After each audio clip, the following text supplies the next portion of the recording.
Okay. அல்ஹம்துலில்லாஹி நஹ்மதுஹு வ நஸ்தஈனுஹு வ நஸ்தக்ஃபிருஹு வ நு'மினு பிஹி வ நதவக்கலு அலைஹி வ நஊது பில்லாஹி மின் ஷுரூரி அன்ஃபுஸினா வ மின் ஸய்யிஆத்தி அமாலினா மன் யஹ்திஹில்லாஹு ஃபலா முضில்ல லஹு வ மன் யுضللஹு ஃபலா ஹாதிய லஹு வ அஷ்ஹது அன் லா இலாஹா இல்லல்லாஹு வஹ்தஹு லா ஷரீக லஹு வ அஷ்ஹது அன்ன முஹம்மதன் அப்துஹு வ ரசூலுஹு அம்மா பஅத். கண்ணியத்திற்குரிய எல்லாம் வல்ல அல்லாஹ் ஜல்ல ஷானஹு தஆலாவின் நல்லடியார்களே, அல்லாஹ்வுடைய பேரருளால் அவனுடைய வல்லமையையும் அவனுடைய ஏகத்துவ தன்மையையும் அறிந்து கொள்வதற்காக நாம் எல்லாம் இந்த தொடர் நிகழ்ச்சியில திரளாக குழும்பி இருக்கிறோம். நேற்றைய தினம் இறைவனால் நல்லடியார்கள் என்று அங்கீகரிக்கப்பட்ட நபிமார்களாக இருந்தாலும் அவர்களும் மனித தன்மைக்கு அப்பாற்பட்டவர்களாக இருக்கவில்லை.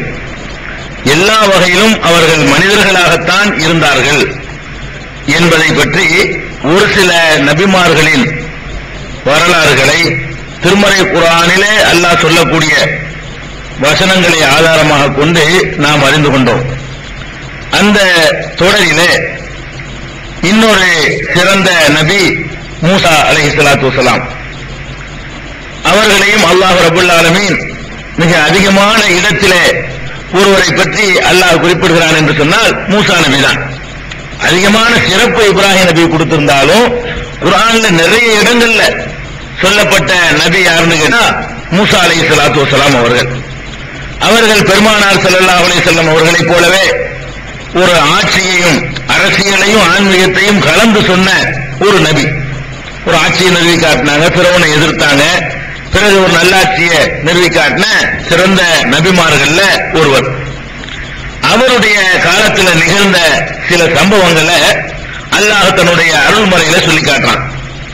மூசா அலைஹிஸ்ஸலாத்து வஸலாம் அவர்கள் வாழ்ந்த காலத்தில் ஒரு நபரை யாரும் கொன்று விடுகிறார்கள். கொலையாளிகள் யார் என்று தெரியவில்லை. ஒரு நபரை கொலை பண்ணி போடுறாங்க, யாரு கொலையாளி தெரியல.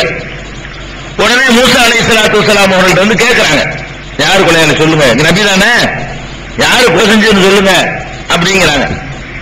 அவருக்கு என்ன தெரியும்? அவரு மனிதர்களாக காட்டுறாரு, எனக்கு என்ன தெரியும்பா, கொலை செஞ்சுட்டாங்கன்னா எனக்கு எப்படி தெரியும் அப்படிங்கிறாரு. கடைசியில அல்லாஹ்விடத்துல அவங்க பிரார்த்தனை பண்ண உடனே அல்லாஹ் என்ன சொல்றான்னு கேட்டா, அதுக்கு ஒரு அதனால சூறாவுக்கு கூட பக்ரான்னு பேரு. பக்ரா மாடுங்கிறம ஒரு மாட்டை பற்றி ஒரு சம்பவம் அந்த சூறாவுல சொல்லப்படுது. அதுல அல்லாஹ் என்ன சொல்றான்னு கேட்டா, இது கத்தல்தும் நஃப்ஸன் ஃபத்தாரத்தும் பிஹா, நீங்கள் ஒரு நபரை கொலை செய்து விட்டீர்கள், உங்களில் யாரோ ஒருத்தர் வந்து ஒரு ஆளை கொலை செஞ்சிட்டீங்க. ஃபத்தாரத்தும் பிஹா, அதை நீங்கள் மறைத்துக் கொண்டும் இருந்தீர்கள். வல்லாஹு முஹ்ரிஜும் மா குன்தும் தக்துமூன், நீங்கள் மறைத்ததை அல்லாஹ் வந்து வெளிப்படுத்தி காட்டக்கூடியவனாக இருக்கிறான் அப்படின்னு சொல்லிட்டு அல்லாஹ் என்ன சொல்றான்னு கேட்டா, அது யாருன்னு கண்டுபிடிக்கிறதா இருந்தா அதுக்கு நீ ஒரு ஆட்டை இருக்கணும் அப்படின்னு அல்லாஹ் உத்தரவு போடுறான். அவங்கள வந்து ஒரு டெஸ்ட் பண்றதுக்காக வேண்டிய கொலையாளியை கண்டுபிடிக்கிறதுக்கு மாட்டுக்கு என்ன சம்பந்தம்?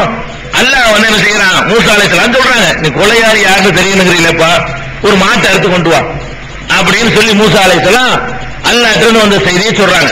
இன்னல்லாஹ யஅமுருக்கும் அன் தذبحوا பக்ரா, அதான் பக்ரான்னு சூறாவுக்கு பேரு. ஒரு பக்ராவை, ஒரு மாட்டை நீங்கள் அறுக்க வேண்டும் என்று அல்லாஹ் உங்களுக்கு உத்தரவு போடுகிறான். பேசாம ஏதாவது ஒரு மாட்டை அறுத்துட்டு வந்தாங்கன்னா பிரச்சனை முடிஞ்சிருக்கும். அவனும் என்ன பண்றானுவ, மாடுன்னா என்ன மாடு, அது காளை மாட்டா இருக்கவா பசு மாட்டா இருக்கவா, என்ன கலர்ல உள்ள மாட்டா இருக்க, இப்படி ஒண்ணு ஒண்ணா கேட்டாங்கன்னு வைங்களேன், அதெல்லாம் முக்கியம். கடைசியாக ஒரு மாட்டை எல்லாம் விவரம் சொன்ன பிறகு அந்த மாதிரி ஒரு மாட்டை தேடிக்கிட்டு வந்து அறுத்துட்டாங்க. அறுத்த உடனே அந்த மாட்டுடைய ஒரு துண்டை எடுத்து, ஒரு பகுதியை எடுத்து, இந்த கொலை செய்யப்பட்டு கிடக்கிறான்ல அந்த உடல், அதுல ஒதுக்கி போடுங்க. போட்ட உடனே அவனை எந்திரிச்சு என்னை இன்னார் கொலை செஞ்சான்னு சொல்லிடுவான். இது அல்லாஹ் சொன்ன ஒரு வழி. அல்லாஹ் வந்து ஒரு மூசாவுக்கு ஒன்னும் தெரியாதுங்கிறதுக்காக இதை செஞ்சு காட்டுறான்ல. மூசாங்கிறவர் என்னுடைய தூதராக இருந்தாலும் அவர் வந்து அவரு மனித தன்மைக்கு அப்பாற்பட்டவர் இல்ல, அவருக்கு பின்னாடி நடக்கிறதோ முன்னாடி நடக்கிறதோ அவருக்கு தெரியாது. உங்களை மாதிரி அவர் ஒரு மனிதர் தான். உங்களுக்கு எல்லாம் எப்ப தெரியுமோ அப்படித்தான் அவருக்கும் தெரிய முடியுமே தவிர வேற வகையில் அவருக்கு வந்து இந்த கொலையாளி யாருங்கிறது தெரியாது. அப்படிங்கிறதுக்காக என்ன சொல்றான், அல்லாஹ் கேட்கிறாரு, யாரெல்லாம் கொலை பண்ணி விட்டாங்க யாருன்னு இப்ப தெரியல, என் சமுதாயமே என் வீட்டை முற்றுகையிட்டு இருக்கு என்னன்னு அவர் கேட்கிறாரு. அல்லாஹ் அவர்கள் சொன்னது என்ன, இன்னார்னு சொல்லிட்டு போயிருக்கலாம். ஒரு மாட்டாரு சொல்லு, அடுத்தது அந்த இறைச்சி எடுத்து அந்த பாடியில போடு, அதுக்கப்புறம் அவன் சொல்ல எந்திரிப்பான், எந்திரிச்சு கொலையாளி யாருன்னு சொல்லுவான் அப்படின்னு சொல்லி அல்லாஹ் ரப்பல் ஆலமீன் ஒரு வேலையை செய்யலாம். இப்ப இதுல நமக்கு என்ன விளங்குது, நபிமார்கள் சொன்னா என்னமோ மனித சக்திக்கு அப்பாற்பட்டவர்கள் மாதிரியும், எது நடந்தாலும் தெரியுங்கிற மாதிரியும், இந்த சேஷ முடியுதுன்னு சொல்லிட்டு இருக்கிறாங்களே இவங்களும் அப்படித்தான் சொல்றாங்க. நீ ஏதாவது என் உத்தரவுக்கு மீறின உடனே அல்ல எனக்கு காட்டி தந்துருவான், ஒழுங்கா நடந்துக்க, இல்லைன்னா நடக்கிறது வேற அப்படின்னு சொல்லி பயம் காட்டி சாதாரண மக்கள்கிட்ட இருந்து பணம் பறிக்கக்கூடிய ஒரு கும்பல்லாம் இன்னைக்கு முஸ்லிம்கள்ல இருக்கிற காட்சியை பார்க்கிறோம். ஒரு நபிக்கு ஒரு கொலை விஷயத்தை கண்டுபிடிக்கிறது சொல்ல போனா இவர் சாதாரண நபி இல்ல, ஆட்சியாளர் வேற மாதிரி ஒரு ஆன்மீகத்தை சொல்லிட்டு போற ஆளா இருந்தா இது நம்ம வேலை இல்லைன்னு ஒதுக்கி இருக்கலாம். அவரு இவருக்கு என்னவும் கொடுத்தான்ல, முகமது ஸல்லல்லாஹு அலைஹி வஸல்லம் கொடுத்த மாதிரி இவருக்கு ஒரு கவர்மெண்ட் நடத்துறாரு. கவர்மெண்ட் நடத்தும் போது அவருடைய ஆளுகையில ஒரு கொலை நடந்து போச்சு, அது மக்கள்கிட்ட ஒரு இஷ்யூ ஆகிக்கிட்டு இருக்குது. அப்ப கொலையாளி யாருங்கிறத கண்டுபிடிச்சு சொல்ல வேண்டிய அவசியம் இருக்குது. அந்த நேரத்தில் கூட அவருக்கு ஒரு பிரத்யேகமான ஞானத்தை கொடுத்து அப்படி ஞானக்கண்ல பார்க்கிற ஒரு காட்சியை காட்டி, அந்த ஞானக்கண் அவருக்கு இல்ல, இவங்க எவன வந்து என்ன செய்யறான், எனக்கு ஞானக்கண் ஒண்ணு தனியா இருக்குது, அதுல நான் எல்லாத்தையும் பார்த்து விடுவேன், லவ்ஹுல் மஹ்ஃபூஸை படிச்சு விடுவேன் என்றெல்லாம் சொல்லக்கூடிய காட்சிகளை நீங்க பாக்குறீங்க. அப்ப மனிதர்களிலேயே மிகச்சிறந்தவர்களாக திகழ்ந்த நபிமார்களாக இருந்தாலும் சரி, அவர்களுடைய நிலைமை எப்படி இருந்துச்சுன்னு கேட்டா சாதாரண மனிதர்களுடைய நிலையில தான் இருந்தது. அதே நேரத்தில் அவர்களுக்கு ஒரு பொறுப்பு கொடுக்கப்பட்டுச்சு. ஒரு பொறுப்பு, அல்லாஹ்விடம் செய்தியை வாங்கி மக்களுக்கு சொல்லணும், சொல்லும்போது வரக்கூடிய துன்பங்களை சகித்துக் கொள்ளணும், அதுக்காக வேண்டி வாழ்க்கையை அர்ப்பணித்துக் கொள்ளணும். இதுதான் அவர்களுக்கு கிடைச்ச உயர்ந்த தகுதியை தவிர மற்றபடி நம்மள அவங்க ஒண்ணுதான். பெரிய உடல் அமைப்பிலையோ மூளை அமைப்பிலையோ பார்வை அமைப்பிலையோ நம்மள அப்பாற்பட்டு இருக்கல. நம்ம கண்ணுக்கு எவ்வளவு தூரம் பார்க்க முடியுமோ அவ்வளவு அவருக்கு பார்க்க முடியும், நம்ம காதுக்கு எவ்வளவு தூரம் கேட்க முடியுமோ அதை அவருக்கு கேட்க முடியும், நம்ம மூளையை கொண்டு சிந்திச்சு என்ன விளங்க முடியுமோ அதை அவருக்கு விளங்க முடியும்.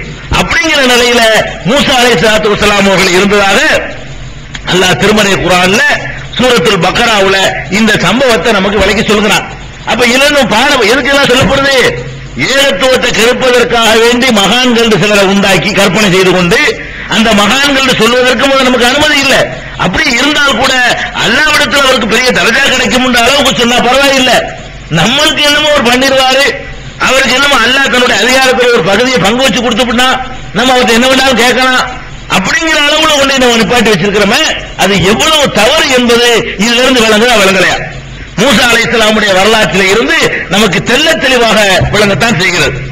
அதே மூசா அலைஹிஸ்ஸலாம் இன்னொரு சம்பவத்தை பாருங்க. அதே மூசா அலைஹிஸ்ஸலாத்து வஸ்ஸலாம் அவர்களுடைய வாழ்க்கையில் நடந்த இன்னொரு சம்பவம்.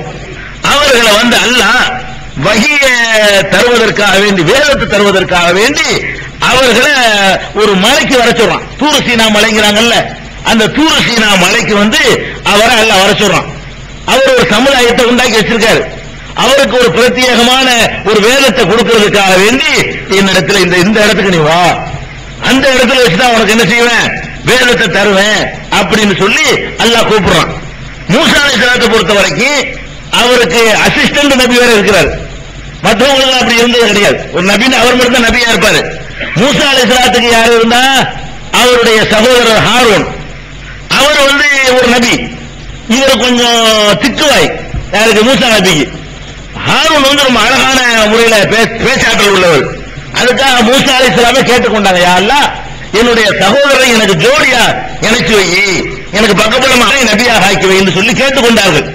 அதனால மூசா அலைஹிஸ்ஸலாம் என்ன பண்றாங்கன்னு கேட்டா, அந்த மக்களை எல்லாம் நீ பார்த்துக்க, இந்த பாருப்பா நான் சூரசீனா மலைக்கு போறேன், அங்க போயிட்டு வர்ற வரைக்கும் இந்த மக்களை மேய்க்கக்கூடிய பொறுத்து ஒன்னிடத்துல தருகிறேன் என்று சொல்லி ஹாரூன் கொடுத்துறாரு. ஹாரூன் ஒரு நபிதான்.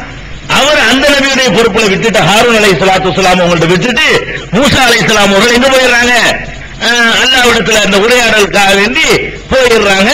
அல்லாஹ்ட்ட இருந்து அந்த அல்வாஹ் அந்த வேத புத்தகத்தை பலகை என்ன செஞ்சிருக்காங்க, தௌராத்துங்கிற ஏட்ட வாங்கி வருவதற்காக போயிடுறாங்க. ஒரு இடத்துல வச்சு எல்லாம் தர்றாங்க, அதுக்காக போயிடுறாங்க.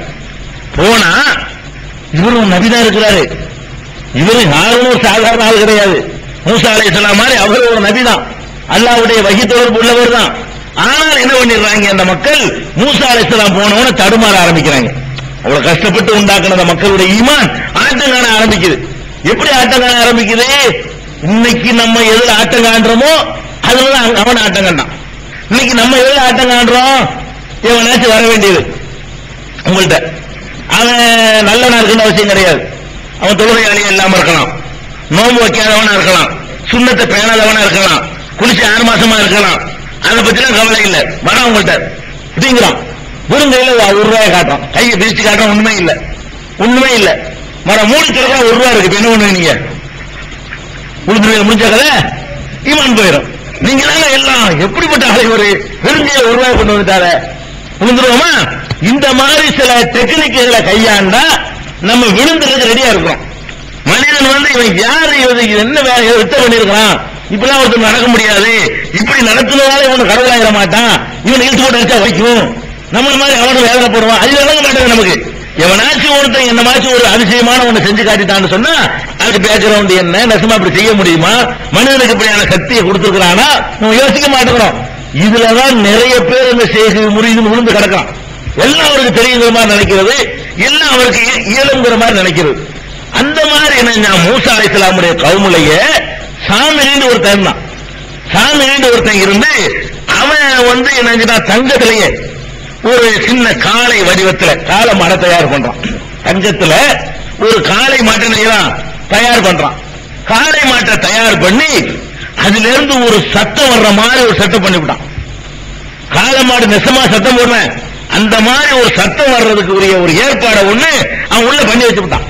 காளை மாட்டை செஞ்சு அது மேல சத்தம் போடுவோம். சத்தம் போடுற மாதிரி காட்டு அந்த மக்கள் எல்லாம் கூப்பிட்டு, இங்க பாத்தீங்களா மூசா அல்லாஹ்வை தேடிட்டு எங்கேயோ போயிருக்கிறார், இங்க இருக்கான் அல்லாஹ், இல்லாட்டி தங்கத்துல தங்க மாட்டுல சத்தம் வருமா அப்படின்னு சொல்லிட்டு அவன் என்ன செய்யறான், அந்த மக்கள்கிட்ட சொல்றான். இவங்க என்ன செய்யல, இந்த சத்தம் தான் கடவுளுக்கு அளவுகளான்னு விளங்கணுமா இல்லையா? சத்தம் கடை கடவுளாயிருமா? இந்த சத்தம் கேட்கறது என்னென்னமோ செட்டப் பண்ணிருக்கலாம். அல்லாஹ் கேட்கறான், ஆனா அவளா இரவுன்னு அல்லாஹ் எரிஞ்சு கவுளா இன்னொரு தடவை அந்த சொல்ல முடியாதுன்னு சிந்திக்க வேண்டாமா?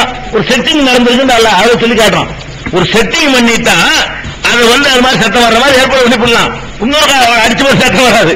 மழை கொஞ்சம் தனியா எடுத்து சில செட்டிங் எல்லாம் பண்ணணும். அது செட்டிங் எல்லாம் சொல்றான். அதான் அப்படி கேட்கறான். அவளா இறன அல்லாஹ் எரிஞ்சு இலையும் கவுளா இன்னொரு தடவை அதே மாதிரி சொல்ல முடியாது என்று கூட சிந்திக்க வேண்டாமா? ஒரு சத்தம் போட்டு நின்றுச்சு, அவ்வளவுதான். இந்த மாதிரி ஒரு டெக்னிக்கா நினைச்சுட்டான், ஏற்பாடு பண்ணிவிட்டான். தங்கல என்ன பண்ணிவிட்டாங்க, அதை கும்பிட ஆரம்பிச்சுட்டாங்க. இவ்வளவு தௌஹீதுல வந்தவங்க, ஃபிரௌனை எதிர்த்து கொண்டு இந்த கொள்கையில உறுதியாக இருந்த ஒரு கூட்டம், ஃபிரௌனுக்கு எதிராக களத்தில் நின்ற ஒரு கூட்டம், இந்த மாதிரியான ஒரு அல்லாஹ்வுடைய வல்லமையை கண்ணா புரிஞ்ச கூட்டம்.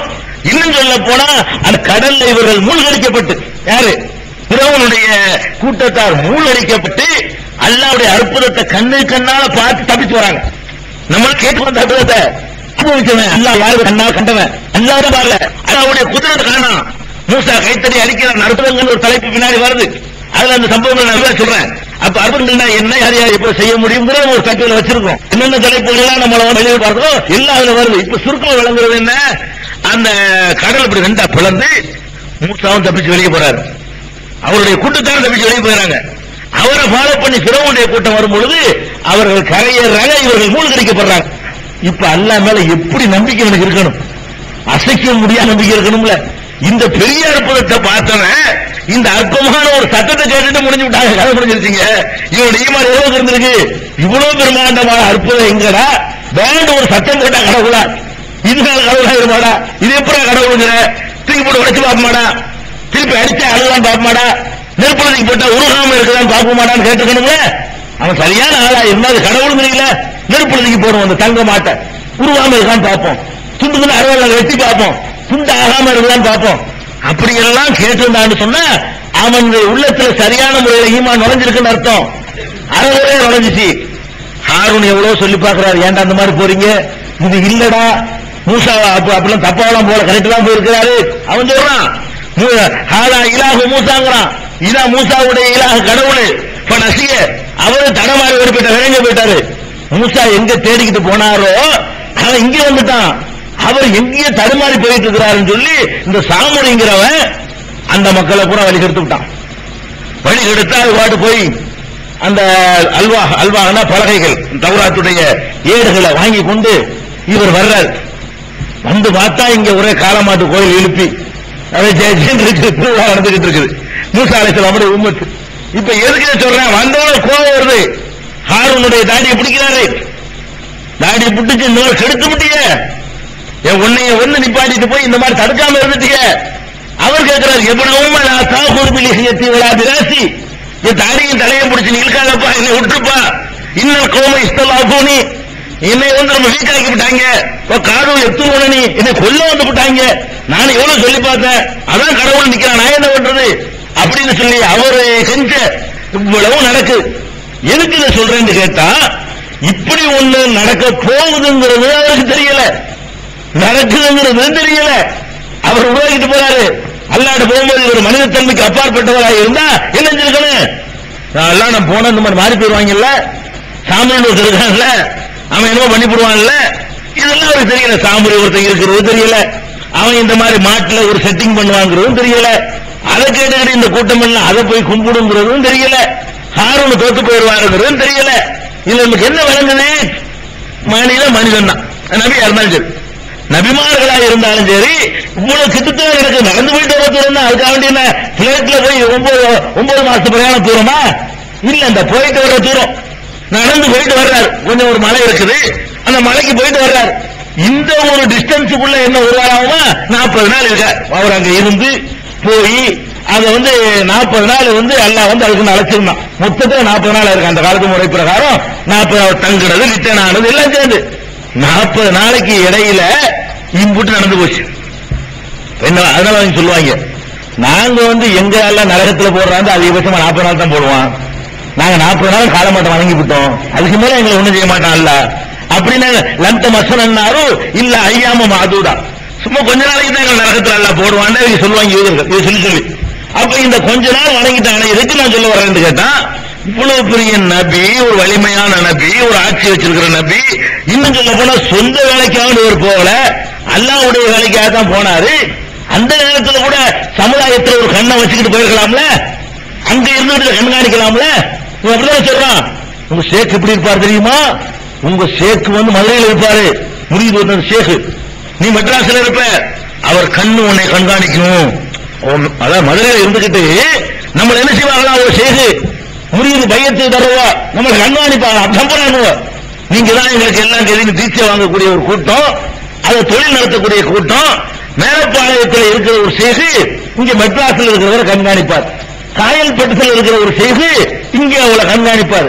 இலங்கையில ஒரு ஷேக் இருப்பாரு, அவர் இலங்கையில உட்கார்ந்துகிட்டு இங்க மெட்ராஸ்ல உள்ள தன்னுடைய முரீதை சீடனை என்ன செய்வாரு, கண்காணிப்பார். உங்களோட நடவடிக்கை என்ன ஏது அவருடைய கண்ட்ரோல் நீ இருப்ப, அவருடைய பாதுகாப்புல இருப்ப, அவருக்கு தெரியாம நீ ஒண்ணு நடத்திட முடியாது, ஒழுங்கா இருந்துக்க. இந்த மாதிரி பயங்காட்டி அல்லாஹ்வுக்கு தொழுகிறான், அவருக்கு பயந்து தொழுகிறான். ஷேக் பாத்துருவார்ல, தெரிஞ்சிருமில்ல அவருக்கு, அப்படிங்கிறதுக்காக அவனை தொழுகையாளியாக்கி இந்த தொழுகைக்கு எல்லாம் மூஞ்சில எரிஞ்சிருவான். அல்லாஹ்வுக்காக தொழுகான் தொழுகை ஏத்துக்கிற முடியுமே தவிர ஷேக் பார்த்துட்டு இருக்காரு தொழுகையா, அதுக்கு பேர் தொழுகை கிடையாது. அப்ப இந்த மாதிரி எல்லாம் சொல்லக்கூடிய ஒரு கூட்டம் நம்மளை ஏமாத்துத. இப்படி ஒரு ஆற்றல் உண்மையில இருந்திருந்தால் மூசா நபிக்கு அது இல்ல. அவர் 40 நாளைக்கு அங்க இருந்து கொண்டு இங்க ஒரு கண்ணை வச்சுக்க வேண்டியதுதானே, அல்லாஹ் பக்கத்துல ஒரு கண்ணை வச்சிட வேண்டியது, இந்த பக்கம் சொந்த ஊர்ல எகிப்துல ஒரு கண்ணை வச்சிட வேண்டியது, இப்படி கண்காணிச்சிட்டு இருக்க வேண்டியதானுங்க. அப்படி ஒண்ணு அல்லாஹ் கொடுக்கவே இல்லை. அப்படி ஒரு அம்சத்தை அல்லாஹ் என்ன செய்யல, எந்த நபிக்கும் தரவே இல்லை. அப்ப இந்த இடத்துல இருந்தால் இதை பார்ப்பாரு, இந்த இடத்த விட்டு பாஸ் ஆயிட்டா அதை பார்ப்பாரு, அங்கே இருந்து வந்தால் இதை பார்ப்பாரு. இதுதான் நபி. எந்த நபியுமே இப்படிதான் இருந்திருக்கிறாங்க. இதுக்கு மேம்பட்ட தன்மை பெற்றவர்களாக இருக்கவில்லை என்பது மூசா அலைஹிஸ்ஸலாமுடைய வரலாறு நமக்கு தெரியுதா இல்லையா, மிக தெளிவாக இதுல இருந்து நம்ம தெரிந்து கொள்கிறோம். இன்னும் சொல்ல போனா இன்னொரு நபி எடுத்துக்கிறங்க, ஜக்கரியா நபி. நீங்க கேள்விப்பட்ட ஒரு நபி தான், பெரிய நபி. ஜக்கரியா நபி அல்லாஹ் ரொம்ப சிலாகித்து சொல்லக்கூடிய நபிமார்கள் அவர் ஒரு ஆள். யஹ்யா அலைஹிஸ்ஸலாமுடைய தகப்பனார், யஹ்யான்ற ஒரு நபி இருந்தாரு, அந்த நபியுடைய தகப்பனார் தான் ஜக்கரியா. மரியம் இருக்காங்களே ஈசாவுடைய அம்மா, அவங்களை எடுத்து வளர்த்தவர் இவர் தான். மரியமை எடுத்து வளர்த்தவர் யாரு, இவர் தான். ஈசா அலைஹிஸ்ஸலாமுடைய அம்மா. ஈசா அலைஹிஸ்ஸலாம் காலத்தில் இவரெல்லாம் இருக்கிறார், சமகாலத்தில் உள்ளவர். ஈசா அலைஹிஸ்ஸலாம் காலத்தில் ஒரு பெரிய மனிதனா இருக்கிறார். ஈசா அலைஹிஸ்ஸலாம் சின்ன பிள்ளையா இருக்கும்போது அந்த மாதிரி மரியமை எடுத்து வளர்த்தவர், இந்த மாதிரியான ஒரு சிறந்த நபியா இருக்கிறவர் மரியம வளர்க்கிறார். மரியமுடைய சம்பவம் உங்களுக்கு தெரியுமே. மரியம்ங்கிறவங்களுடைய அம்மா இருக்காங்களே, அவங்க நினைஞ்சாங்கன்னா கர்ப்பிணி ஆகிறாங்க. இம்ரானுடைய மனைவி, பேர் சொல்லப்படல குர்ஆன்ல, ஹதீஸ்லயும் அவங்களுடைய பேர் தெரியல, நம்ம பேர் சொல்ல வேண்டிய தேவையில்லை. இம்ரானுடைய மனைவி வருது குர்ஆன்ல. இந்த பொம்பளை கர்ப்பிணி ஆயிடுச்சு. கர்ப்பிணி ஆட உடனே அந்த பொம்பளை ஒரு நேர்ச்சை பண்ணுது. எப்படி நேர்ச்சை பண்ணுது? யா அல்லாஹ், எனக்கு இந்த கர்ப்பத்தில் இருக்கிற குழந்தைய உன்னுடைய பணிக்காக வேண்டி நான் அர்ப்பணித்து விடுகிறேன் அப்படின்னு அந்த அம்மா நேர்ச்சை பண்றாங்க. அந்த காலத்துல எப்படி, நமக்கு அது இல்ல, நமக்கு அந்த மாதிரியான நேர்ச்சை இல்ல. அந்த உம்மத்துகளுக்கு எப்படிப்பட்ட நேர்ச்சை இருந்துச்சுன்னு சொன்னா, ஒரு பிள்ளை இல்லாம ஒரு பிள்ளை பிறக்குன்னு வைங்களேன், இந்த பிள்ளையை நான் அல்லாஹ்வுக்காக நேர்ச்சை பண்றேன்னா அதை கொண்டு ஆலயத்தில் விட்டுறணும். பைத்துல் முகத்தஸ் ஆலயம் இருக்குல்ல, அதுல கொண்டு விட்டுறணும். அதுக்காகவே ஒரு சேவை செய்யணும். சொந்த வியாபாரம் பண்ணக்கூடாது, தொழில் பண்ணக்கூடாது. முழுக்க முழுக்க அந்த ஆலயத்தை துப்புரவு பண்றது, துடைக்கிறது, கழுவுறது, பெறுகிறது, கூட்டுறது, அதை பராமரிக்கிறது, இதை எந்த சம்பளமும் வாங்காம அப்படி ஒரு சேவையா செய்யக்கூடிய பணிக்காக வேண்டி தங்கள் பிள்ளைகளை நேர்ச்சை செய்வார்கள். அது நம்ம உம்மத்துக்கள் இல்ல. பெருமானார் ஸல்லல்லாஹு அலைஹி வஸல்லம் அவர்கள் அந்த மாதிரியான ஒரு வழிமுறை எல்லாம் இல்லைன்ட்டாங்க. அன்னைக்கு இருந்துச்சு. ஜக்கரியா அலைஹிஸ்ஸலாமுடைய காலத்துல எல்லாம் இந்த ஆலயத்தை பைத்துல் முகத்தஸுக்கு நேர்ச்சை பண்ணி விட்டுருவாங்க. அதுக்குன்னு 10-20 பணியாளர்கள் எப்பவும் இருப்பாங்க. அவங்க எல்லாம் யாரு? நேர்ச்சை பண்ணி விடப்பட்டவர்கள். அவங்க அந்த எந்த ஊதியத்தை எதிர்பார்க்காம அல்லாஹ்வுக்காக வேண்டி இப்படி செய்வாங்க. இந்த அம்மாவை என்ன பண்ணிருச்சு, கர்ப்பிணியான உடனே என் பிள்ளைய இந்த ஆலயத்துக்கு நான் அர்ப்பணிச்சிடுறேன் அப்படி. ரப்பி இன்னி நதர்து லக மாஃபி பத்னி முஹர்ரரா, மரியம்னு ஒரு சூரா இருக்குது குர்ஆன்ல. அந்த மரியம்ங்கிற அத்தியாயத்தில் இந்த சம்பவங்கள்லாம் வருது. என்னுடைய வயிற்றில் உள்ள அந்த குழந்தைய உனக்காக வேண்டி நான் நேர்ச்சை பண்ணிட்டேன் அப்படின்னு அல்லாஹ்ட்ட சொல்லிடுறாங்க. அவங்க என்ன நினைச்சு சொன்னாங்கன்னு கேட்டா, ஆம்பளை பிள்ளை பிறக்கும் நினைச்சு சொன்னாங்க. ஆம்பளை பிள்ளைய கொண்டு இப்படி விடுற பழக்கம் தான் இருந்துச்சு, பொம்பளை பிள்ளைய கொண்டு விடுற பழக்கம் கிடையாது. வயிற்றுல மரியம் தான் உருவாயிருக்காங்கன்னு அவங்களுக்கு தெரியாது, மரியமுடைய அம்மாவுக்கு. அவங்க நினைச்சுக்கிட்டாங்க ஒரு ஆம்பளை பிள்ளை தான் உண்டாயிருக்கு போல இருக்குது, இந்த பிள்ளையை நம்ம நினைஞ்சிருவோம், அல்லாஹ்வுக்காக வேண்டி நம்ம அர்ப்பணிச்சுக்கிடுவோம் அப்படின்னு நினைச்சுக்கிட்டு இருந்தா கடைசியில் பொம்பளை பிள்ளை. பலம்மா வலாத்துஹா காலத்து ரப்பி இன்னி வலாத்துஹா உன்சா, யா அல்லாஹ் இந்த மாதிரி பொம்பளை பிள்ளையை பத்துட்டேனே, நான் இப்படி சொல்லிவிட்டு நேரத்தேன்னு சொன்ன பொம்பளை பிள்ளைய என்ன பண்ணுவேன், பொம்பளை பிள்ளை எப்படி நான் சேவைக்கு அனுப்ப முடியும் அப்படின்னு சொல்லி அவங்க இது பண்றாங்க. இருந்தாலும் நேர்ச்சை பண்ண உடனே ஜக்கரியா நபி எல்லாம் கேட்ட உடனே, நேர்ச்சை பண்ணிட்டீலமா, நீ அந்த பிள்ளைய அல்லாஹ்வுடைய சேவைக்காக விட்டுற வேண்டியதான். அந்த பள்ளியுடைய பொறுப்பாளர் யாரு? ஜக்கரியா நபி. அன்னைக்கு இருந்த அந்த பைத்துல் முகத்தஸுடைய பொறுப்பாளர் யாரு? ஜக்கரியா நபி தான் அந்த ஆலயத்தினுடைய முக்கியமான தலைவர். அப்ப ஜக்கரியா நபிட்ட இன்சார்ஜ், அந்த குழந்தையை வளர்க்கிற பொறுப்பு வந்துருது. அந்த குழந்தைய என்ன செய்யறாங்க, அந்த பள்ளியிலே ஒரு பகுதியை வச்சு மரியம வளர்க்கிறாங்க. ஜக்கரியா அலைஹிஸ்ஸலாம் அவர்கள் தகப்பன் மாதிரி இருந்து வளர்க்கிறாங்க. வளர்ந்து கொஞ்சம் கொஞ்சமா பெரிய ஆள் ஆகும் பொழுது ஜக்கரியா நபி ரொம்ப தள்ளாத வயசுக்காரர், சரியான கிளம், பயங்கரமான கிளடு. அவருக்கு பிள்ளை இல்லை. ஜக்கரியா நபிக்கு அவருக்கு பிள்ளை இல்லை.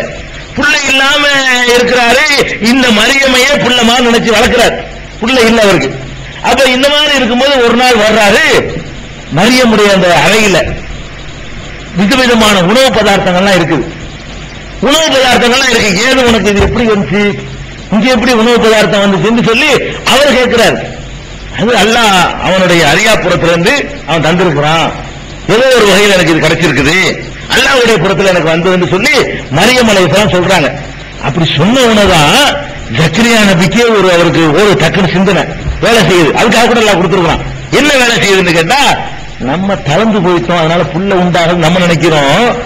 அல்லாஹ் எதுவும் இல்லாம இந்த மாதிரி உணவு கொண்டாந்து வச்சிருக்கிறான் மரியமுக்கு. ஒரு அடைச்சு கிடக்கிற ரூமுக்குள்ள வேண்டிய உணவு பதார்த்தங்களை கொண்டாந்து கூடைய போட்டு கொடுக்குறாங்க. அந்த மாதிரி கொடுத்திருக்கிறான் அல்லாஹ், நமக்கு ஏன் ஒரு பிள்ளையை தரமாட்டான் அப்படின்னு சொல்லிட்டு அப்பதான் அவர் அல்லாஹ்ட்ட கேட்கணும்னு நினைக்கிறார். அப்ப அது வரைக்கும் ஒரு குழந்தை இல்ல, தளர்ந்து போன பிரார்த்தனை விட்டுறாரு. தளர்ந்து போன உடனே இந்த வயசு நமக்கு இங்க புள்ள பெற போகுது, இனிமே முடியாது அப்படின்னு சொல்லிட்டு விட்டுறாரு. திரும்ப அல்லாஹ்ட்ட கேட்கணுங்கிற என்ன எப்ப வருது அவருக்கு? இந்த மரியமுக்கு விசேஷமான உணவுகள் எல்லாம் கிடைச்ச உடனே, இது ஏது உனக்கு கிடைச்சு, எப்படி கிடைச்சு, வேற யாரும் ஒன்றும் தர முடியாத, என் வீட்டுல நீ இருக்கிற, என்னுடைய பராமரிப்புல இருக்கிற, எங்கிருந்து வந்தது இந்த உணவு? அல்லாஹ்விடமிருந்து வந்தது. அப்ப அல்லாஹ் அறியா நாடியவர்களுக்கு நினைவுபுரத்தில் கொடுப்பான். அப்படிங்கிற ஒரு போதனை மரியம் அலைஹிஸ்ஸலாம் சொன்ன உடனே ஹுனாலிக தஆ ஜக்கரியா ரப்பஹு, அப்போதுதான் ஜக்கரியா இறைவனிடத்தில் கையேந்துகிறார். எப்படி கையேந்துறாரு? அவருடைய பிரார்த்தனைகளை பல இடத்துல அல்லாஹ் குர்ஆன்ல சொல்லி காட்டுறான். ரப்பிலா ததர்னி ஃபர்தா வஅன்த கைருல் வாரிசீன், யா அல்லாஹ் என்னைய தன்னந்தனியனாக விட்டுறாத, அதாவது சந்ததியற்றவனாக விட்டுறாத, வாரிசு தரக்கூடியவர்கள்ல நீதான் சிறந்தவனாக இருக்கிறாய், நீதான் வாரிசு தர முடியும், அதனால என்னை தனியா விட்டுறாத அல்லாஹ் அப்படிங்கிறார். இன்னொரு இடத்துல சொல்றாரு காஃபுஹா யா ஐன் சாத், அந்த சூராவுடைய ஆரம்பமே அதான். ذிக்ரு ரஹ்மத்தி ரப்பிக்க அப்தஹு ஜக்கரியா, ஜக்கரியாவுக்கு அல்லாஹ் செய்த அருளை கூறுகிற அத்தியாயம் இது. இது நாதா ரப்பஹு நிதான் ஹபியா, இறைவனிடத்திலே ஹபியா ரகசியமாக ஒரு பிரார்த்தனை செய்தார். நம்ம தான் மைக்கு போட்டு பிரார்த்தனை செய்யறோம். பிரார்த்தனை எப்படிதான் இருக்கனே, இது நாதா ரப்பஹு நிதான் ஹபியா, மிக ரகசியமாக அல்லாஹ்விடத்திலே அவர் பிரார்த்தனை செய்கிறார். எப்படி பிரார்த்தனை செய்கிறாரு? அல்லாஹ் சொல்லும்போது சொல்றாரு, அதாவது எப்படி சொல்றாருன்னா வஸ்தாலர் ரவுஃபு இன்னி வஹனல் அவனு மின்னி, யா அல்லாஹ் என் எலும்பெல்லாம் பலவீனம் ஆயிடுச்சு. வஸ்தாலர் ரவுஃபு ஷைபா, தலைவேற விளையாண்டு மின்னுகிறது. வம்ராத்தி ஆக்கிரும், என் பொண்டாட்டி வேற மலடியா இருக்கிறார், நான் வேற கிழவனா இருக்கிறேன், முடியும் நரைச்சு போச்சு, எலும்புகளும் தளர்ந்து போச்சு, நிக்க முடியல, உட்கார முடியல, கம்பூண்டி நடக்கிற நிலைமைக்கு நான் ஆளாயிட்டேன், என் பொண்டாட்டி வேற மலடியா இருக்குது, ஆனாலும் எனக்கு ஒரு பிள்ளை கொடு. எப்படி கேட்கிறார் பாரு, பிள்ளை சொல்லிவிட்டு நீ நினைச்சா தர முடியும்ல, எனக்கு கொடு அப்படிங்கிறார். அவர் செய்த பிரார்த்தனைகளை அல்லாஹ் பல இடங்கள்ல பல வசனங்கள்ல சொல்லி சொல்லி காட்டுறான். எப்படி கேட்கிறான்? அதாவது அதுலயும் பாருங்க, இப்படி கேட்ட உடனே அல்லாஹ் என்ன சொல்றான் தெரியுமா? உங்களுடைய பிரார்த்தனை ஏற்றுக்கொண்டோம், உங்களுக்கு ஒரு பிள்ளை பிறக்கும். பிள்ளைக்கு நீங்க கூட பேர் வைக்க கூடாது, நானே பேர் வச்சிருக்கேன். பேர் வச்சு அல்லாஹ் கொடுத்த, அல்லாஹ் பேர் வச்சாலும் ஒரே ஒரு ஆள் தான் உலகத்திலேயே. அல்லாஹ் பேர் சூட்டினதுன்னு சொன்னா ஆதமுக்கு சூட்டினார் சொல்லிக்கலாம். ஆதம் முதல் மனிதரை படைச்சிருக்கும் போது அல்லாஹ் சூட்டி இருக்கணும். அதுக்கப்புறம் ஒரு ஆளுக்கு அல்லாஹ் பேர் சூட்டினான்னு சொன்னா யஹ்யாவுக்கு தான் பேர் சூட்டுறான். எப்படி சொல்றான் அல்லாஹ்? அவர் இன்னானு பஷ்ஷிருக பி கலிமத்தின் மினல்லாஹி வ ஸய்யிதன் வ ஹஸ்பி யஹ்யா, யஹ்யாவை கொண்டு உனக்கு நற்செய்தி சொல்கிறோம். வ லம் நஜஅல் லஹு மின் கப்லு சமியா, இது மாதிரி பேர் உள்ளவரை இதுக்கு முந்தி நம்ம ஆக்குனது இல்ல, இதான் முதல் பேர் உலகத்திலே யஹ்யான்னு சொல்லி முதல்ல பேர் இப்பதான் வைக்கிறோம் அப்படின்னு சொல்லி உனக்கு ஒரு ஆம்பளை பிள்ளை பிறக்கும், அது ஒழுக்கமுள்ள பிள்ளையா இருக்கும், அது நபியாக இருக்கும், அது ஒரு சாலிகான குழந்தையா இருக்கும், அதுக்கு பேர் யஹ்யான்னு இருக்கும் அப்படின்னு சொல்லி அல்லாஹ் சொல்லி போறான். சொன்ன உடனே அவருக்கு என்ன வருதுன்னா திருப்பி இவர்தான் கேட்டாரு, நான் தளர்ந்து போயிட்டேன், என் பொண்டாட்டி மலடியா இருக்குது, ஆனால் எனக்கு ஒரு பிள்ளைய தானே கேட்டாரு. அல்லாஹ் தர்றேன்னு சொன்ன உடனே என்ன செய்யறாரு? எனக்கு எப்படி வருங்கிறாரு. அப்படி குர்ஆன்ல அப்படி சொல்றான் அல்லாஹ், ரப்பி அன்னா யகுனி குலாமுன், அல்லாஹ் எனக்கு எப்படி பிள்ளை பிறக்கும்? கது பலகனியல் கிபரு, எனக்கும் முதுமை ஆகிவிட்டது, வம்ராத்தி ஆக்கிரும், என் மனைவியே மலடியாக இருக்கிறார், எனக்கு எப்படி ஏற்படும்? அவர் தான் கேட்டாரு, பிள்ளை இருக்கிறத சொல்லி பிள்ளை வேணுண்டாரு. தர்றேன்னு சொன்ன உடனே அது எப்படி எனக்கு ஏற்படும்? அல்லாஹ் என்ன சொல்லிவிட்டான்? கதஹலிகல்லாஹு யஃபஅலு மா யஷா, அப்படித்தான் அல்லாஹ் நாடியது அப்படிதான் செய்வான், அவன் நினைச்சதை அவன் இப்படிதான் செஞ்சு முடிப்பான் அப்படின்னு சொல்லி அந்த மலக்குகள் எல்லாம் சொல்லிட்டாங்க. அப்ப இப்ப இது மாதிரி பல இடத்துல அவர் இந்த துஆக்கள் செஞ்சதை அல்லாஹ் என்ன செய்யறான்? பல சூறாக்கள் ஆல இம்ரான்ல 37ல இருந்து 40 வரைக்கும் நீங்க பார்க்கலாம். அம்பியாங்கிற சூறாவுல 89 90 வசனங்களை பார்க்கலாம். அதே மாதிரி மரியமுடைய அத்தியாயத்துல 4வது வசனத்தை பார்க்கலாம், 5வது வசனத்தை பார்க்கலாம், 6வது வசனத்தை பார்க்கலாம். அதே மாதிரி அம்பியாவுல 89வது வசனத்தையும் பார்க்கலாம். இந்த வசனங்கள்ல எல்லாம் ஜக்கரியா அலைஹிஸ்ஸலாம் அவர்கள் தள்ளாத வயதுல ஒரு குழந்தையை பெற்ற ஒரு சம்பவத்தையும், அது அல்லாஹ் தர்றன்னு சொல்லும் பொழுது கூட அவர் எப்படி நம்ப முடியாமல் கேட்ட சம்பவத்தையும், இதோட அவர் நிக்கல, நம்ப முடியல அவருக்கு. திருப்பி கேட்கிறாரு, நீ எனக்கு புள்ள வரும்னு சொல்றேன், நானும் சரியான தளர்ந்து போயிட்டேன், உலகத்துல இது சாத்தியமே கிடையாது, என் பொண்டாட்டி புள்ள பெற சாத்தியம் கிடையாது, ஆனா ஒரு புள்ள உண்டாயிருச்சுன்னு நர்சரி சொல்லிவிட்டேன், அப்பனா எனக்கு குழந்தை என் மனைவி கர்ப்பிணி ஆயிட்டாங்கிறதுக்கு எனக்கு இப்ப ஒரு அடையாளம் தெரியணும் அப்படின்னு இருக்கிறாரு. அவர் கேட்கிறாரு, அப்படி ரப்பி ஜல்லி ஆயா, எனக்கு இப்ப ஒரு அடையாளம் தெரியணும், ஒரு மாசம் கழிச்சும் தெரியாது, மாதவிட நின்று போச்ச. அதாவது மனைவி பருவ வயசுல உள்ள பெண்ணா இருந்தா ஒரு குறிப்பிட்ட காலத்துல குழந்தை உண்டானவன மாதவிடாயில நின்று போயிடும், அதை வச்சு கண்டுபிடிச்சுக்கலாம். கிழடு வெட்டி போச்சு, அப்ப எங்க போயிட்டு கண்டுபிடிக்கிறது? கற்பனையா இருக்கிறத ஒரு 6 மாசம் கழிச்சு வயிறு பெருசானதா வச்சு முடியும், கண்டுபிடிக்க முடியும். அதுக்காக என்ன இருக்கிறாரு? ரப்பி ஜாலி ஆயா எல்லாம் எனக்கு நான் தாப்பனா பிறகுறீல, என் பொண்டாடி தாயா போறான்னு சொல்றீல, எனக்கு ஒரு அத்தாட்சியை காட்டு, ஒரு அதிசயத்தை நீ காட்டு. அவ்வளவு சொல்லியும் கூட அவர் மந்திரத்தில் கண்டுபிடிக்க இல்ல. குழந்தை உண்டாகி இருக்கிற குழந்தை வயிற்றுல இருக்கான்னு கண்டுபிடிக்க தெரியல. அப்படி கேட்கிறாரு. அதுக்கு அல்லாஹ் என்ன தெரியுமா? அவருக்கு ஆயத்து தானே வேணும், அத்தாட்சி தானே வேணும். 3 நாளைக்கு, ஒரு நாளைக்கு யார்ட்டும் பேச முடியாது, வாய் வராது. அல்லாஹ் கல்வி மண்ணாச சகாயத்தை ஐயாமின் அப்படின்னு அல்ல. 3 நாளைக்கு என்ன செய்ய முடியாது? யாராவது பேச போனீங்கன்னா வாய் வேலை செய்யாது, நாங்க கட்டி போடுவேன். உனக்கு பேச முடியாம போது பாரு, அதான் அடையாளம். 3 நாளைக்கு 4 மணிக்கு வந்துடுவேன். 3 நாள் வரைக்கும் வாயை திறந்தா பேச்சு வரா, சைகை தான் பண்ணலாம். இப்படி வாயை திறந்து ஓசை வராது. அந்த மாதிரி செய்வேன். அதுல இருந்து விளங்கிக்க உன் பொண்டாட்டி கற்பனை ஆயிட்டாண்டு அப்படின்னு நல்லா சொல்றான். இப்ப இந்த சம்பவத்தை, இதெல்லாம் குரான்ல வரக்கூடிய சம்பவங்கள் தான். இட்டு கட்டின கதையெல்லாம் இல்ல, கப்சாவெல்லாம் இல்ல. திருமலை குரான்ல இடம் பெற்றிருக்கக்கூடிய அல்லாஹ் சொல்லக்கூடிய நிகழ்ச்சிகள். அப்ப நம்ம என்ன விளங்கணும் இதுல இருந்து? அவருக்கு இத்தனை வயசு வரைக்கும் குழந்தை இல்லாம இருந்திருக்கு. இத்தனை வயசு வரைக்கும் குழந்தை இல்லாம, எத்தனை வயசு வரைக்கும்? மனைவி தளர்ந்து போற வரைக்கும், தலைமுடி நரைச்சு போற வரைக்கும், இப்ப எப்படி எனக்கு குழந்தை உண்டாகும் அவரை சந்தேகிக்கிற வயசு வரைக்கும் ஒரு குழந்தை இல்லை. குழந்தை வந்து ஒவ்வொருத்தர் எப்படி ஆசைப்படுவாங்க? அப்படி ஒரு ஆசைப்பட்ட ஒரு நபிக்கு வந்து அந்த மாதிரி குழந்தை உண்டாகலைன்னா எவ்வளவு கஷ்டப்படுவாரு. ஆனா உண்டாக்கிற முடியல.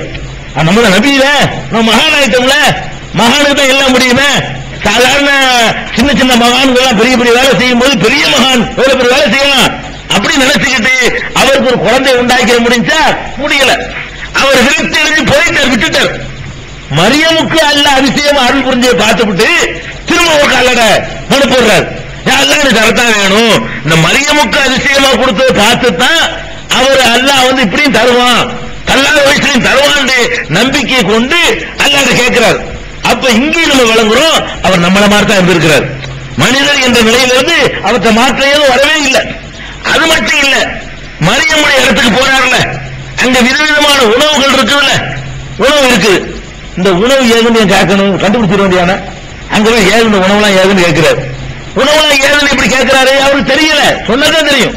யார் அந்த உணவு வாங்கினாங்களோ அவங்க சொன்னாதான் அவருக்கு அல்லாஹ்க்கு கொஞ்சம் தெரியுமே தவிர இல்லன்னா தெரியல. அன்னாலைக்கு ஹாதான்னு கேட்கிறாரு, இது எப்படி உனக்கு வந்தது? அப்ப அதுலயே ஒரு மனிதராக இருக்கிற காட்சியை நம்ம பார்க்கிறோம். இதுக்கு பிறகு அல்லாஹ் குழந்தையை தந்த பிறகு தன்னுடைய மனைவியின் வயிற்றுல கரு இருக்குது. ஆனா என்ன செய்யல, வரல, கண்டுபிடிக்க முடியல. கரு இருக்கு நல்லா சொல்லிவிட்டான். அல்லாஹ் சொன்ன பிறகு நீ அப்பன் ஆகிட்ட, உன் பொண்டாட்டி அம்மா ஆயாச்சு அப்படின்னு சொன்ன உடனே அதுக்கு பிறகு ஆச்சு நம்பினாரா? இல்ல, எனக்கு சான்று வேணும்.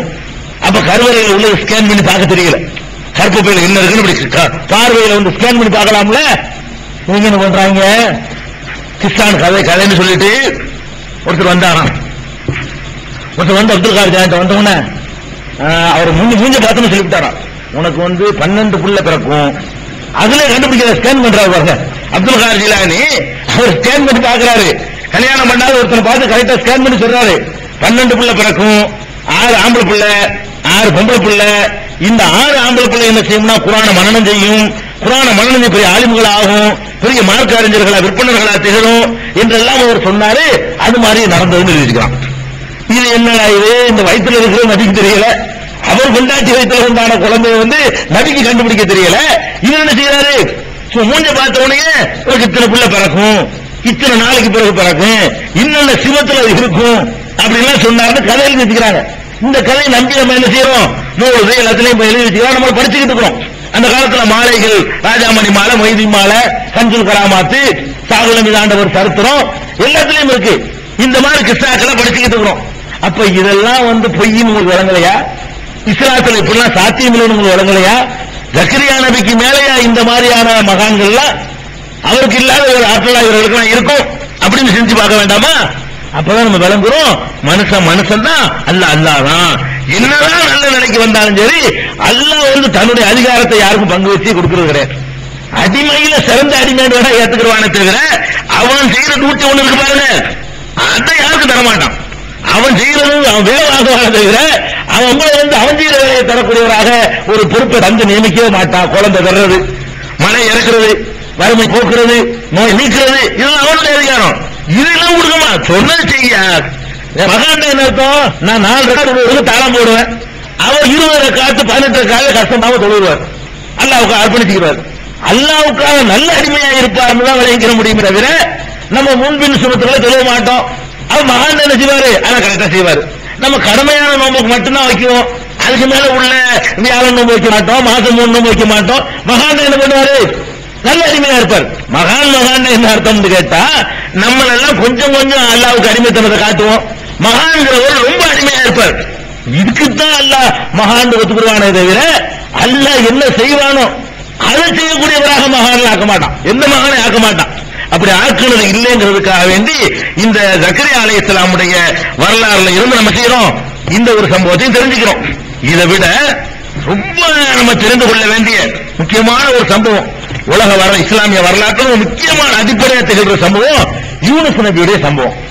உங்களுக்கு தெரியும், யூனுஸ் நபின்னா எல்லாருக்கும் ஞாபகம் வரும். அவர் மீன் வயிற்றுல இருந்த நபி, 40 நாள் எல்லாம் சிறை வச்சுட்டான், லா இலாஹ இல்லா அன்த சுப்ஹானக இன்னீ குன்து மினல் ஸாலிமீன் என்று அவர் சொல்லி தப்பிச்சான்னு தெரியும்.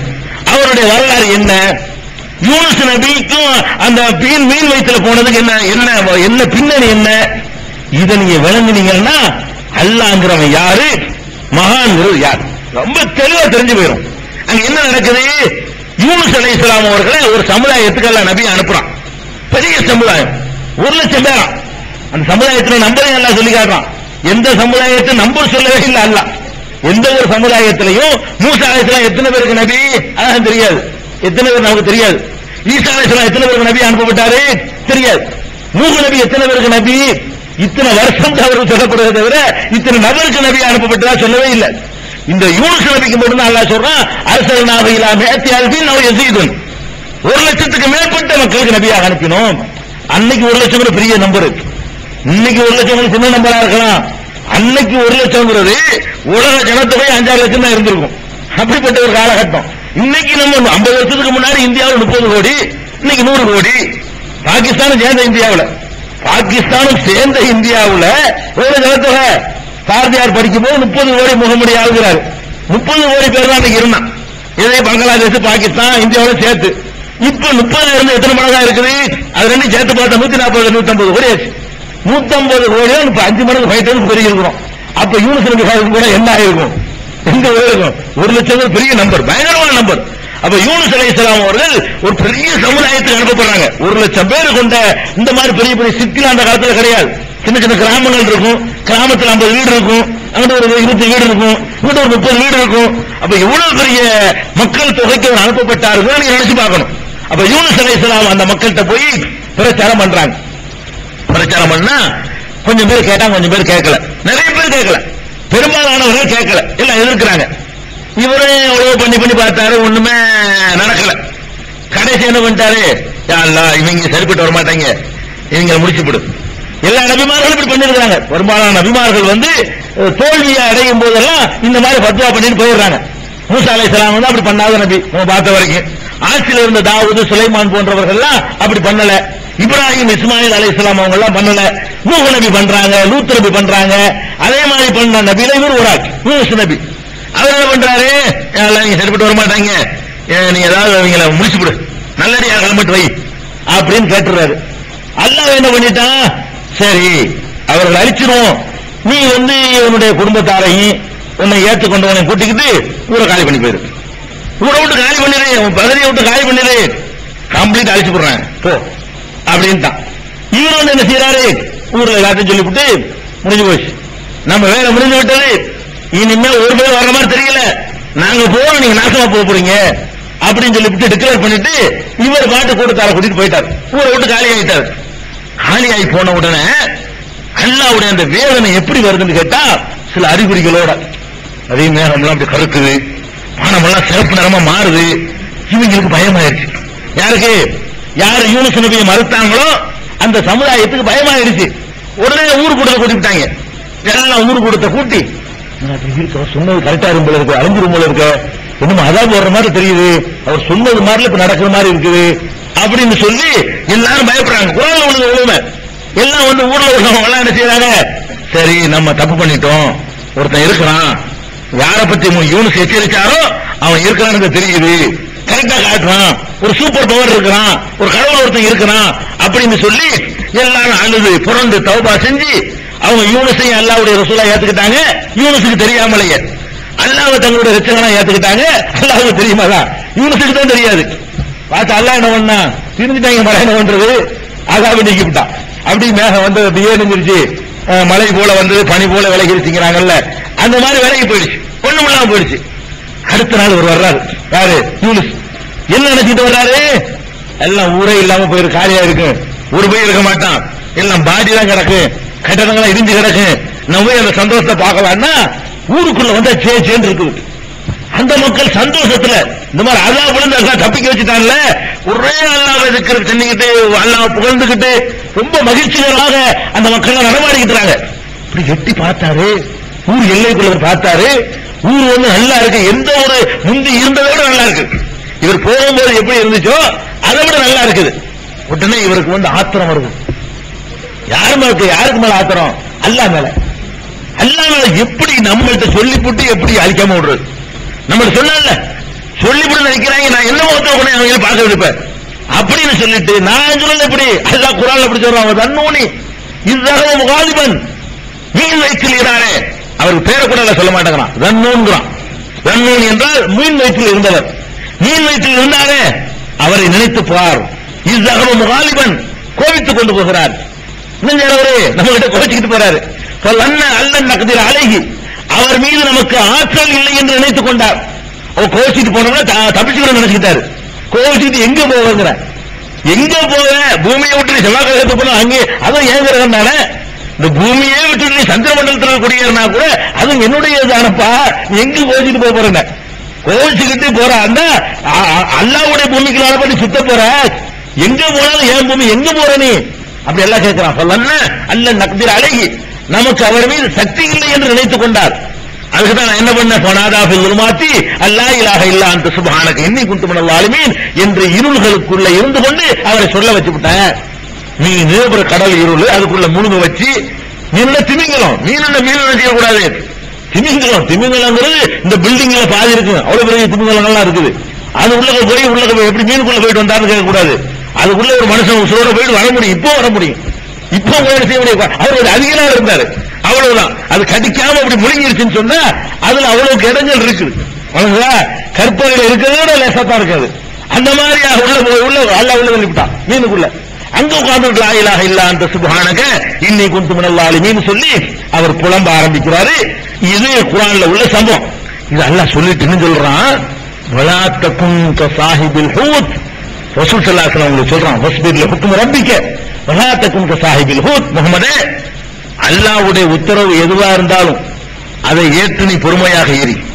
வலா தகுன் கஸாஹிபில் ஹூத், இந்த மீன் வயிற்றில் இருந்தாரே அவரை போல நீ ஆகிவிடாதே அல்லாஹ் சொல்றான். ஒவ்வொரு நபிமார்களை பற்றி சொல்லிட்டு அல்லாஹ் என்ன சொல்லுவான், அவரை போல நீ ஆகும்பான். இப்ராஹிம் நபியை பற்றி அல்லாஹ் சொன்னால் ரசூலுல்லாஹ் என்ன கட்டளை போடுவான், இப்ராஹிம் வழியில நீனும் போ அப்படிம்பா. மூசா நபியை பற்றி சொன்னால் மூசாவை சொல்லிட்டு மூசா வழியில நீனும் போன்னு அல்லாஹ் குர்ஆன்ல சொல்லுவான். ஈசா அலைஹிஸ்ஸலாத்தை சொன்னால் அவர் பாதையில நீனும் நட அப்படின்னு சொல்லுவான். இவரை சொல்லிட்டு அல்லாஹ் என்ன சொல்றான்னு கேட்டா, இவர் மாதிரி நீ ஆவாதங்கிறான். ஒரு நபியாவும் ஆக்கிவிட்டு அந்த நபி மாதிரி நீ நடக்க கூடாது. வலா தகுன் கஸாஹிபில் ஹூத், ஏன் அப்படி நடக்க கூடாதுங்கிறா அல்லாஹ் அவ்வளவு கோபப்படுறான் இவர் மேல. என்னடா நான் ஒரு ஹுக்குமா செய்யறேன்னா என்கிட்ட எதிர்க்கலையா, நான் என்ன நினைச்சதை செய்வேன், நீ ஒரு கோரிக்கை வச்ச, அவன் திருந்துற ஒரு கோரிக்கை வைக்கிறான், ஓன் சொல்ல கேட்டு அழிக்கிறதோட அவன் சொல்ல கேட்டு காப்பாத்துற கரெக்ட் நான் நினைப்பேன். அதுல ஓன் சொல்லத்தை நான் கேட்கணும்னா என்ன அர்த்தாது, நீ எஜமானா நான் எஜமானா, அல்லாஹ் எப்படி இதை பாக்குறான், நீ எஜமான நான் எஜமானா, நான் எஜமான நீ கேட்ட சரிந்த, அவன் பாவங்க சம்பந்தப்பட்டவன் திருந்துட்டாங்கடா, அப்ப ஓன் சொல்ல கேட்டு திருமணம் அழிக்கணுமா, நீ சொல்ல நான் கேட்கணுமா, நீ ரப்பா நான் ரப்பா, அந்த அளவுக்கு இது நான் அப்படி இந்த வார்த்தையெல்லாம் சொல்லல. எப்படி சொல்றான்னு கேட்டா, லவ்லா அந்த தாரகஹு நிஅமத்தும் மிர் ரப்பிஹி, எனது அருள் மாத்திரம் அவருக்கு இல்லை என்று சொன்னால் லனுபில பில் அராய் வஹு மதுமூம், இழிந்த நிலையில அவரை வெட்ட வழியில தூக்கி எறிஞ்சிருப்பேன். அவர் செஞ்ச தப்புக்கு போனா போதும் நான் மன்னிக்கல, அவர் கெரிய வேற இழிவுபடுத்திருப்பேன். நுபுவத்தை பறிக்கிறதா இழிவு. நபின்னு உன்னை அனுப்பி வச்சா நீ எனக்கு எஜமான பாக்குறியா? சொல்லி நான் கேட்கணும்னு பாக்குறியா? நான் என்ன சொன்னாலும் கட்டுப்படக்கூடிய நிலையில நீ இருக்கணுமே தவிர ஓ விருப்பத்தை செய்யறவனா நான் இருக்கணும்னு எதிர்பார்க்காத அப்படின்னு சொல்லித்தான் அல்லாஹ் என்ன செய்யறான். ஆனாலும் என்ன செய்யறான்? ஃபஜ்தபாஹு ரப்புஹு வஜஅலஹு மினஸ் சாலிஹீன். அதுக்காக யூனுஸ் மட்டும் தெரியாது யாரும் பிந்தி அல்லாஹ் சொல்லிவிட்டான், இவர் நான் மன்னிக்கவில்லை என்று சொன்னால் இழிவு ஆக்கியிருப்பேன்.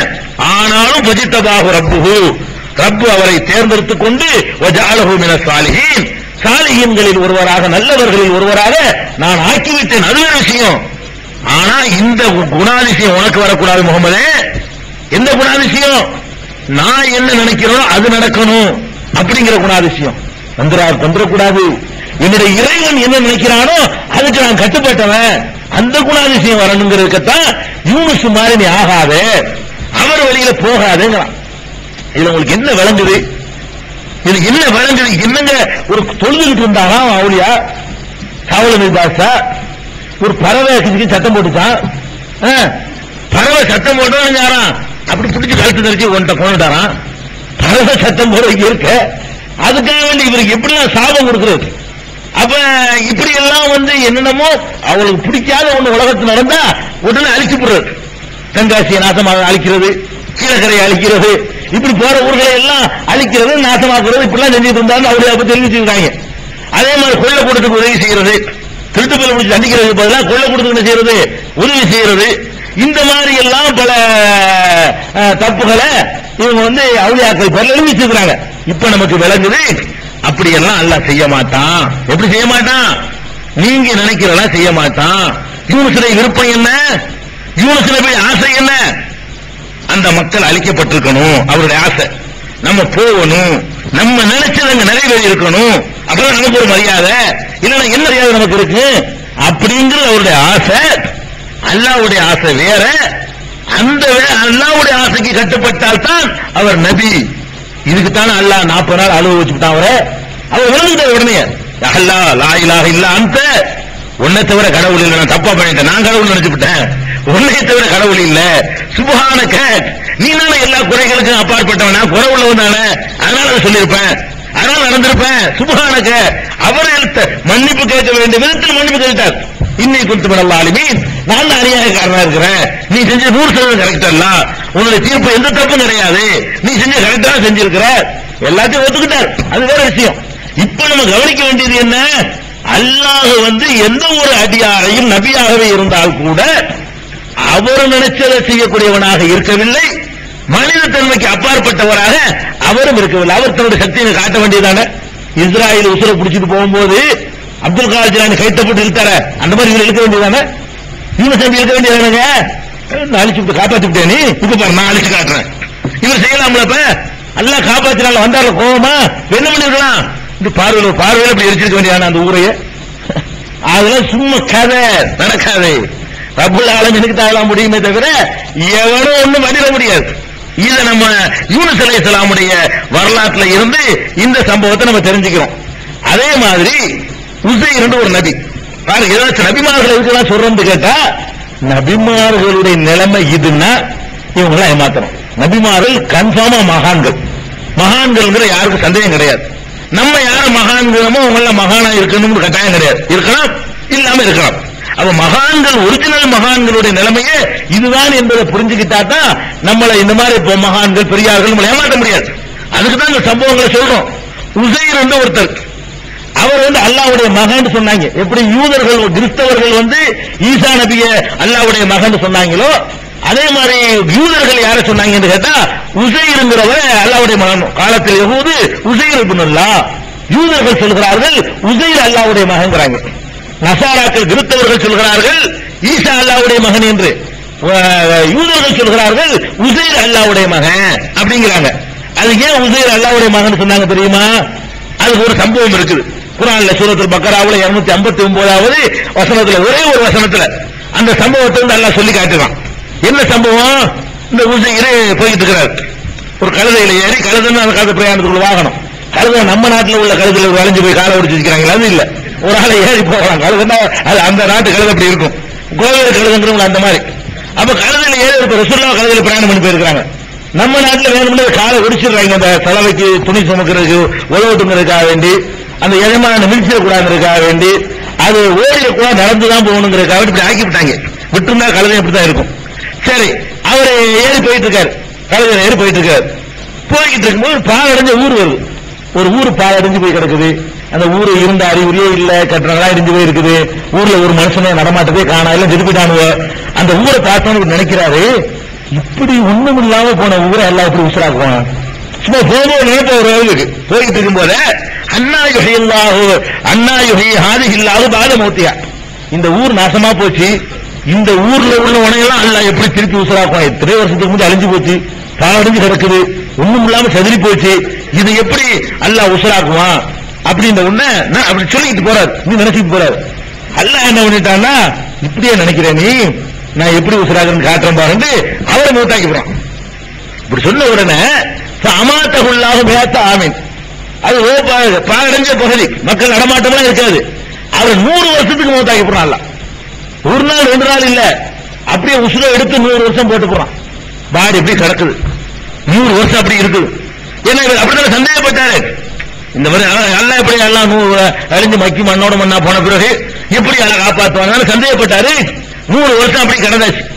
100 வருஷத்துக்கு பிறகு அல்லாஹ் அவரை எழுப்புறான், உசுரை கொடுத்து, என்னோட கம்பள அபிஸ்த எவ்வளவு நாளை படுத்திருந்திருப்ப, எவ்வளவு நாள் தூங்கி இருப்பேன்.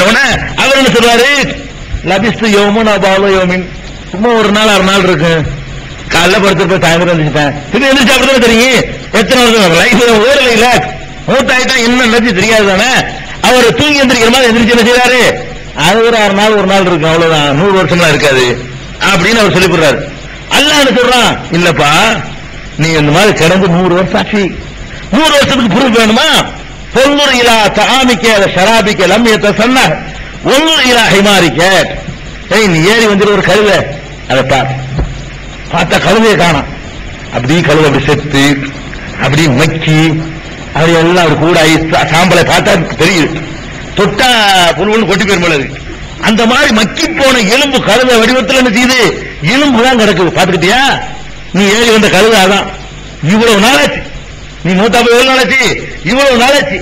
அதே நேரத்தில் வாரு பொங்குறீங்களா தாமிக்க சராதிக்க, நீ கொண்டு வந்திய சோறு, நீ கொண்டு வந்திய குடிபானம், அதப்பார் லம்மியத்தை சொன்ன அது கெட்டு போகல. ஒரே இடத்துல ஒன்ன கெட்டு போய் வச்சுட்டான் அல்லாஹ்.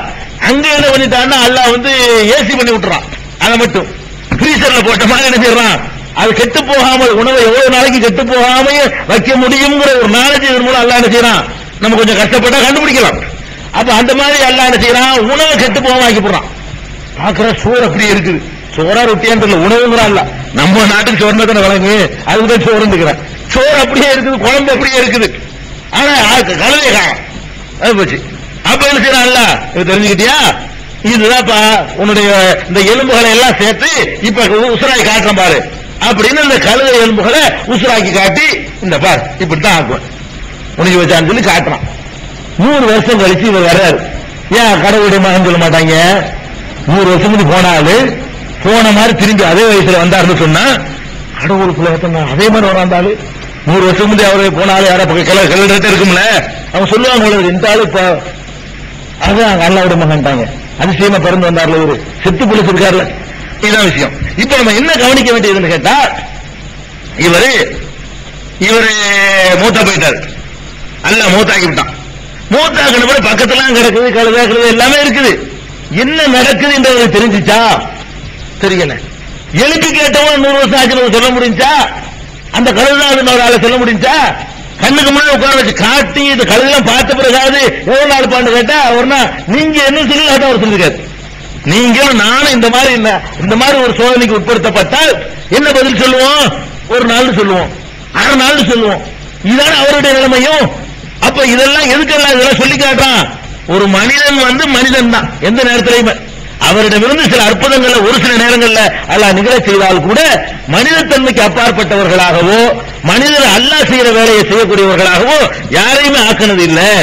இப்படிங்கிறது நிறைய. அதே மாதிரி யூசுப் நபி எடுத்துக்கிறங்க.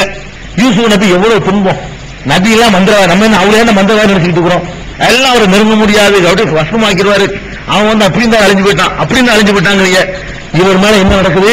கிணத்துல கொண்டே போடுறாங்க, தகப்பன்ட்ட பிரிக்கிறாங்க. அவர் மந்திர சக்தியில தப்பிச்சுக்கிற முடியல.